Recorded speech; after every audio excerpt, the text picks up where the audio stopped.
Bonjour et bienvenue sur Europe Hebdo, votre revue de presse européenne hebdomadaire. Pour cette neuvième semaine de 2025, la vie de l'Union passe en revue le soutien des Européens à l'Ukraine, la passe d'armes sur les droits de douane avec les États-Unis, le relâchement progressif des sanctions à l'encontre de la Syrie, une dérégulation verte qui ne dit pas son nom, et un rapport qui démontre la précarité énergétique des Européens.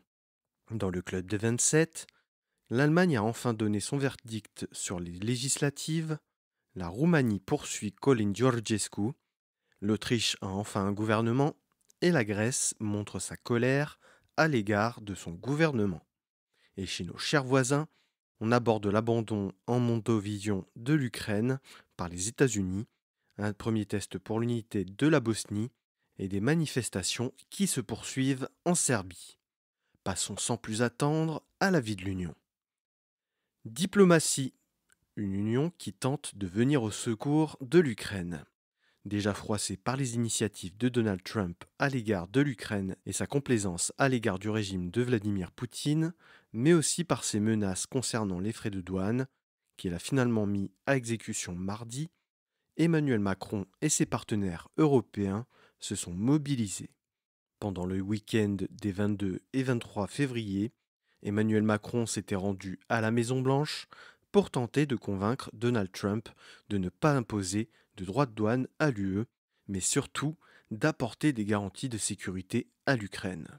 Donald Trump s'est montré vague quant aux garanties de sécurité concernant l'Ukraine, mettant simplement en avant l'accord en cours de négociation sur les minerais et les terres rares en Ukraine.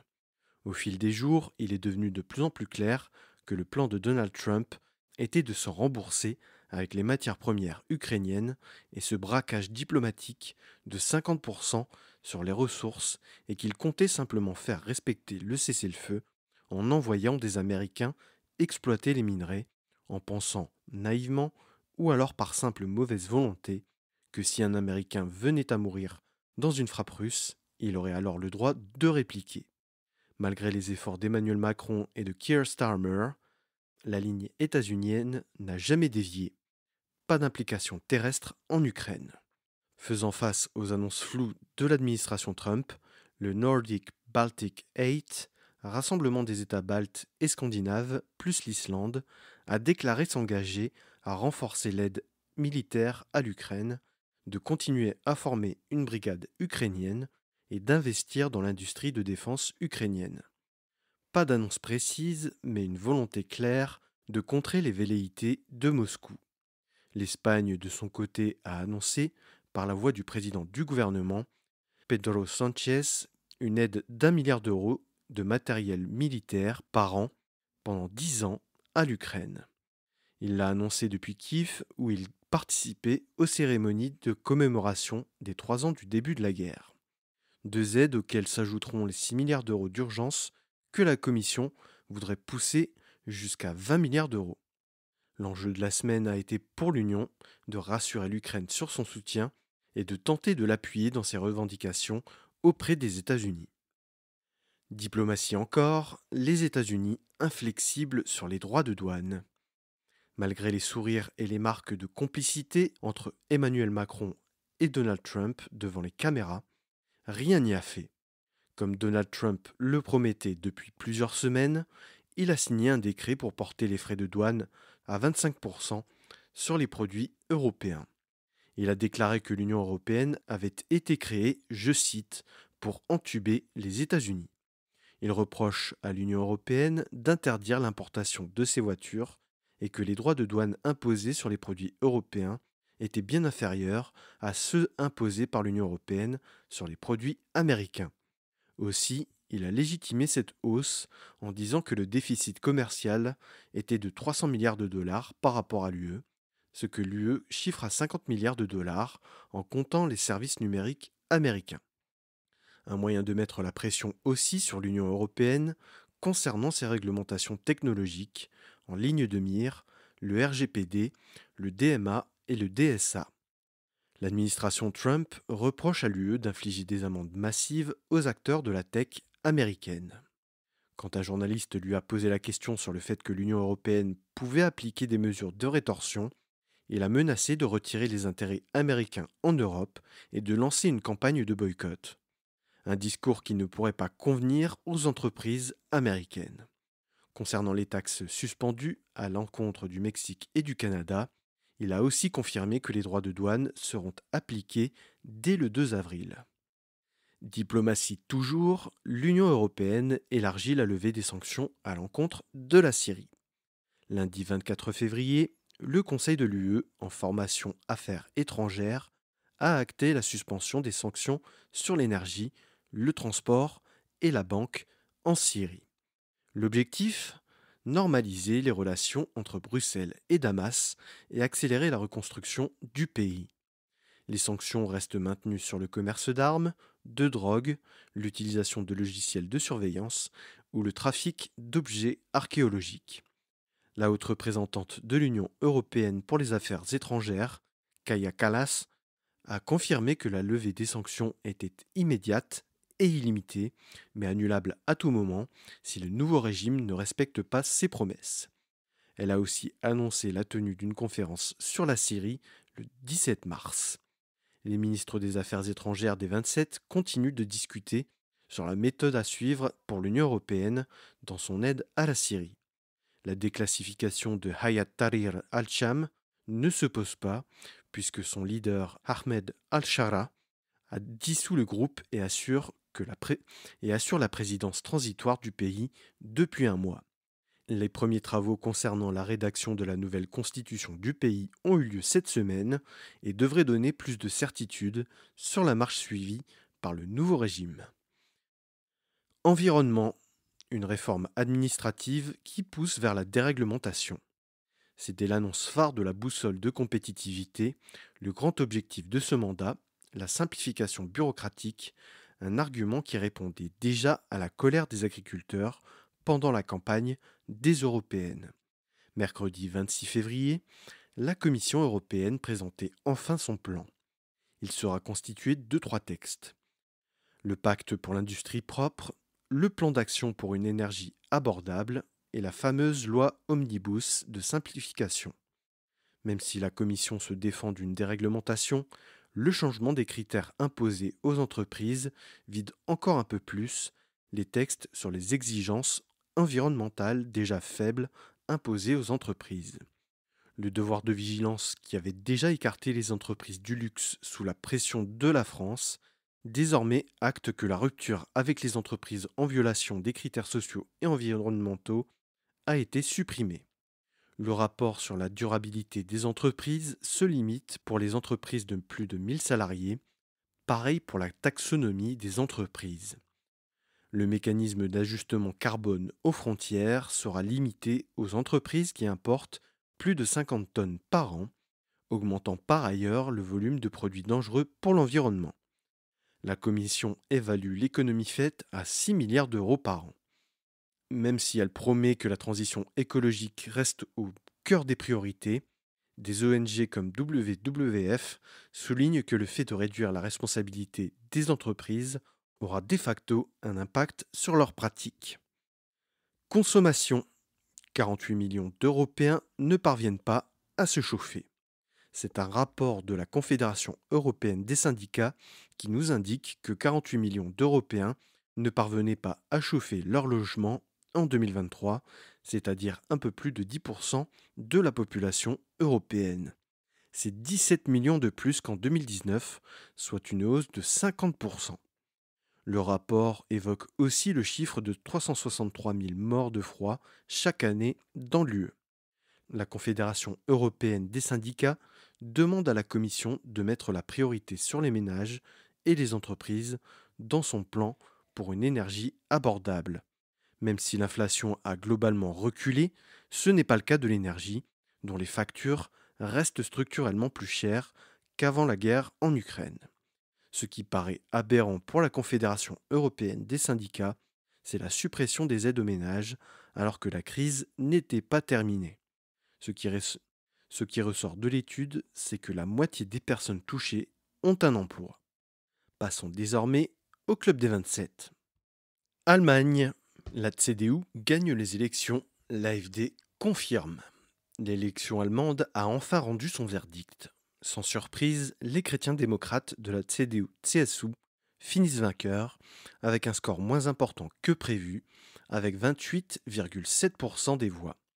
L'AfD n'a pas surperformé malgré les ingérences d'Elon Musk et de J.D. Vance, avec 21% des suffrages, ce qui en fait quand même le meilleur score du parti et qui double son score de 2021. Le SPD a lui légèrement progressé par rapport au sondage, avec 16,4%, alors que les Verts ont subi un revers de taille. Die Grünen, attendu autour des 15%, finit avec 11,6%, la faute à un discours trop centriste qui a fait fuir une partie de son électorat vers le SPD, mais surtout vers Die Linke, qui renaît de ses cendres avec 8,8% des voix.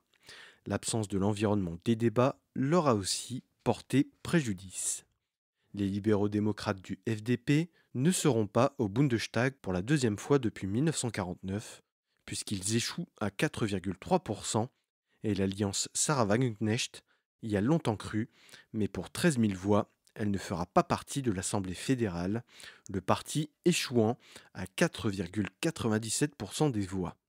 C'est donc une GroKo, une grande coalition CDU-SPD qui se profile. Mais Lars Klingbeil, coprésident du SPD et futur leader du groupe parlementaire, a annoncé la couleur. L'alliance ne va pas de soi. Les sociodémocrates ont posé comme condition la réforme du frein de la dette et la revalorisation du salaire minimum.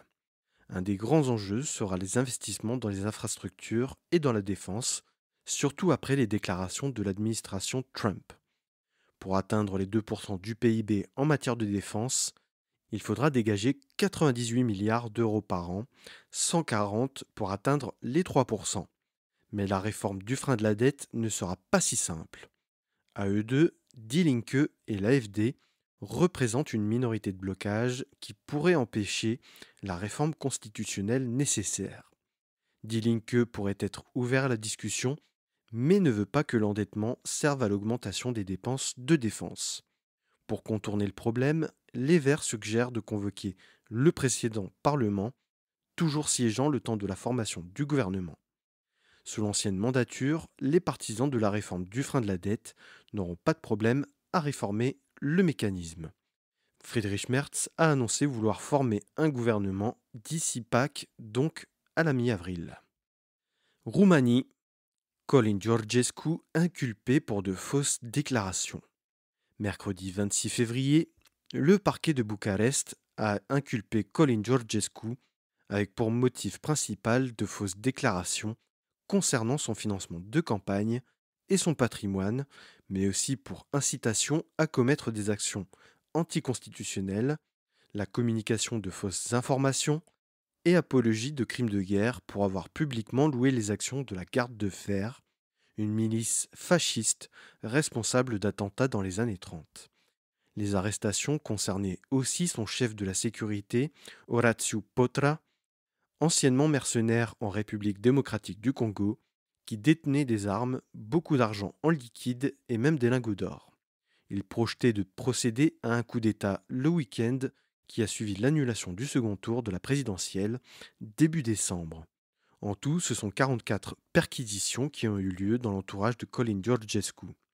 Georgescu persiste dans sa victimisation et estime que la procédure judiciaire tente de justifier le vol des élections, qui est l'expression d'un système de corruption à l'agonie, et que c'est une initiative désespérée de Bruxelles.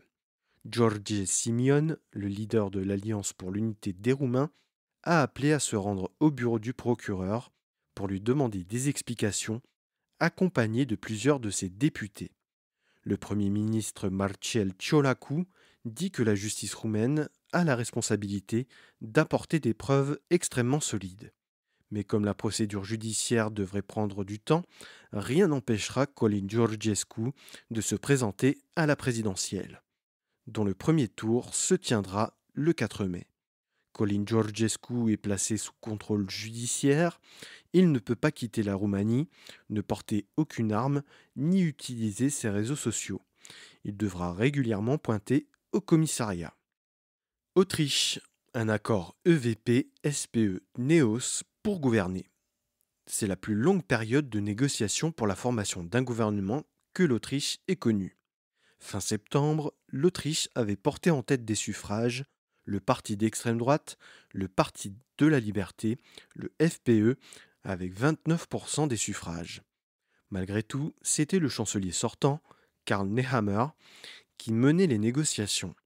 Face aux exigences inatteignables du SPE et de Neos, il avait jeté l'éponge, conscient qu'une partie de son camp, l'EVP, était prête à discuter avec le FPE. Nehammer démissionne, lui qui avait mis comme ligne rouge de ne pas porter Herbert Kickl à la chancellerie. C'est donc le secrétaire général de son parti, Christian Stocker, qui devait mener les négociations avec Kickl, devenu entre-temps formateur. Mais il a lui aussi jeté l'éponge le 12 février. Le VP refusait catégoriquement que le FPE ait la main sur tous les ministères régaliens, et notamment le ministère de l'Intérieur. Une occasion rêvée pour le SPE et Neos de revenir à la table des négociations. Jeudi 27 février, les trois parties annoncent avoir trouvé un accord, mais qui devrait être approuvé par les trois états-majors des partis. Pour satisfaire l'agenda du FPE, il a fallu intégrer l'interdiction du voile aux mineurs, la suspension temporaire du regroupement familial et la possibilité de geler les demandes d'asile si les demandes augmentent.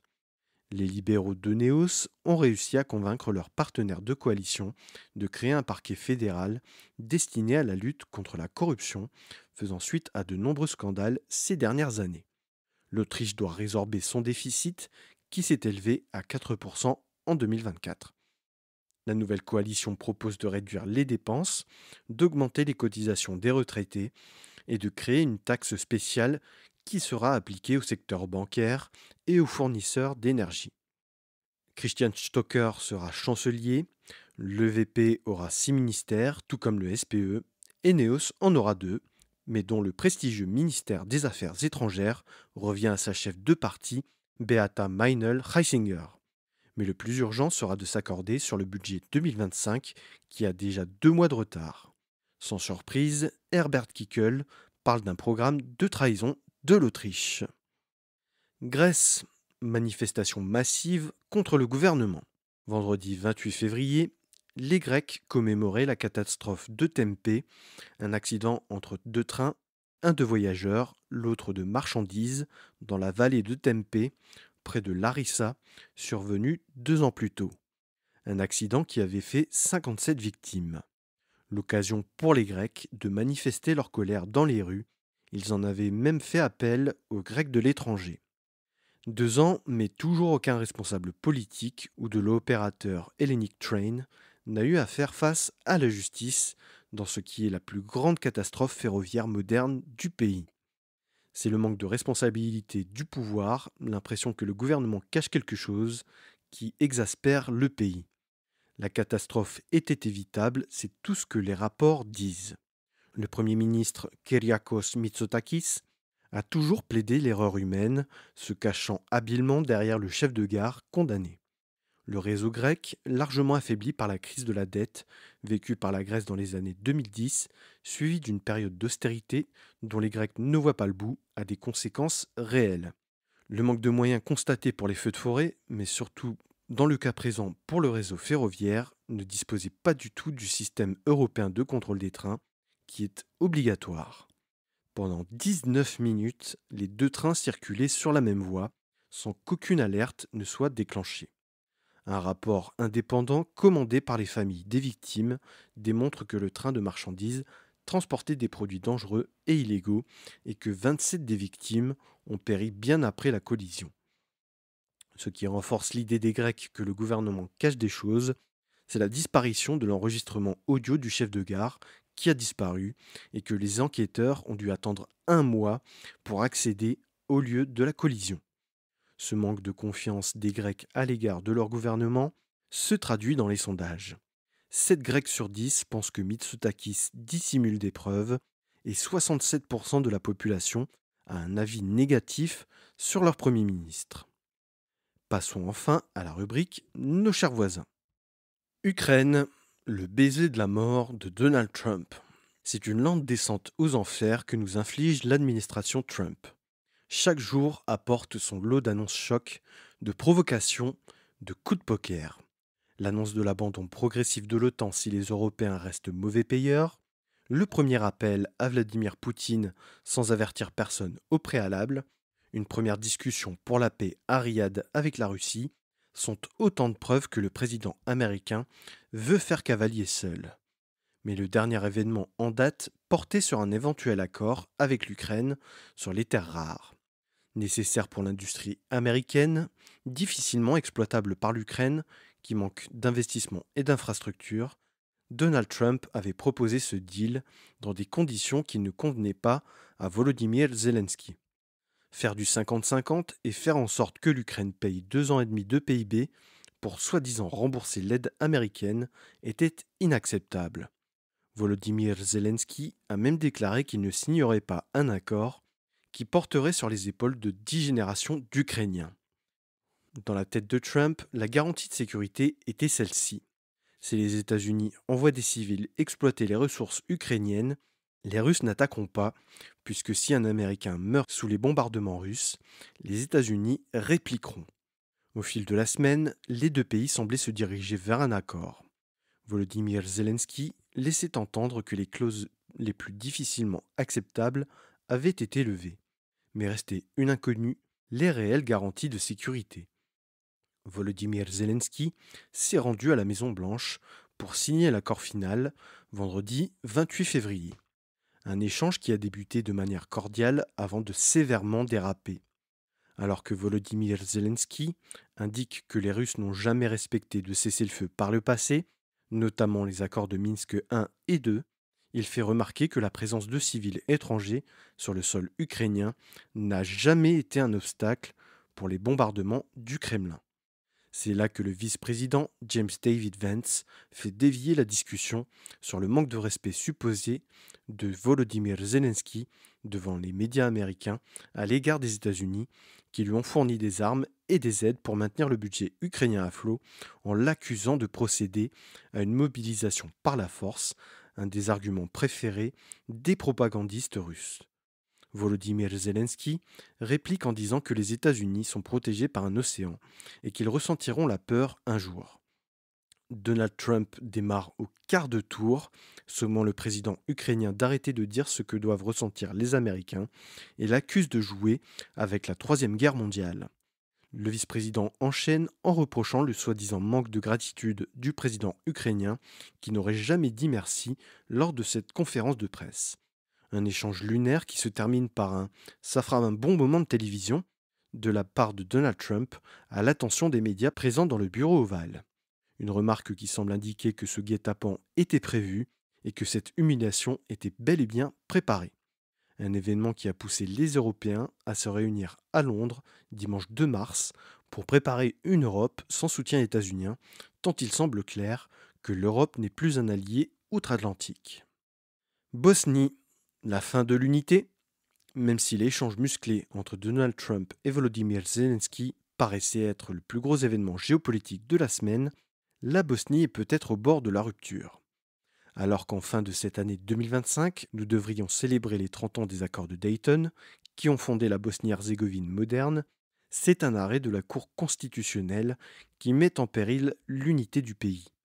Milorad Dodik, au pouvoir dans la Republika Srpska, l'entité fédérée des Serbes de Bosnie, depuis 2009, a été condamné à 1 an de prison et 6 ans d'interdiction de participation à la vie politique bosnienne. Pourquoi ?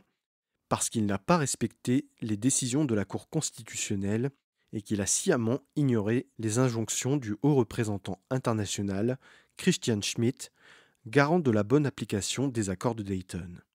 En 2023, il avait fait adopter de lois interdisant l'entrée en vigueur des arrêts de la Cour constitutionnelle et des décisions du haut représentant international sur son territoire.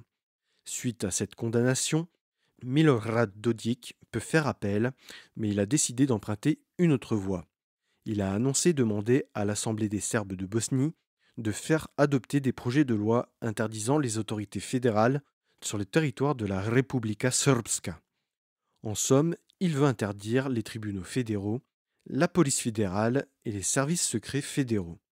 Milorad Dodik va jusqu'à demander à former une confédération avec la Serbie.